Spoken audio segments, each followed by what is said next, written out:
Hello everyone, welcome to Sanmarga classes. ಪ್ರಾಣಿಗಳಲ್ಲಿ ಸಂತಾನೋತ್ಪತ್ತಿ ಪಾಠದ 16ನೇ ಪ್ರಶ್ನೆ.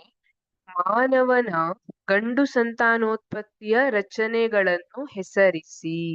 ಮಾನವರ ಗಂಡು ಸಂತಾನೋತ್ಪತ್ತಿ ವ್ಯೂಹದಲ್ಲಿ ಯಾವ ಯಾವ ಭಾಗಗಳಿರುತ್ತೆ, ಯಾವ ರೀತಿಯಾದಂತಹ ರಚನೆ ಇರುತ್ತೆ, ಅದನ್ನ ನಾವೀಗ ಬರಿಬೇಕು.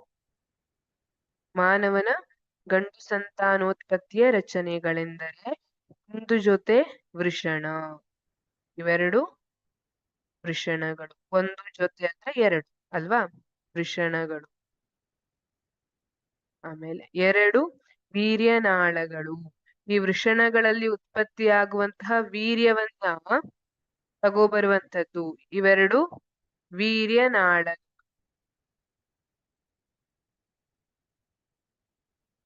ಆಮೇಲೆ ಪ್ರಾಸ್ಟೇಟ್ ಗ್ರಂಥಿ. ಈ ಪ್ರಾಸ್ಟೇಟ್ ಗ್ರಂಥಿ ಏನಿದೆ ಇದರ ಕೆಲಸ ಏನು ಅಂದ್ರೆ ಇದು ವೀರ್ಯ ಅದಕ್ಕೆ ದ್ರವವನ್ನ ಒದಗಿಸ್ತದೆ. ಒಂದು ದ್ರವ ಮಾಧ್ಯಮದಲ್ಲಿ ವೀರ್ಯಾಣು ಚಲಿಸುವಂತೆ ಮಾಡ್ತದೆ, ಹಾಗಾಗಿ ಇದಕ್ಕೆ ಪೋಷಣೆಯನ್ನ ಒದಗಿಸ್ತದೆ.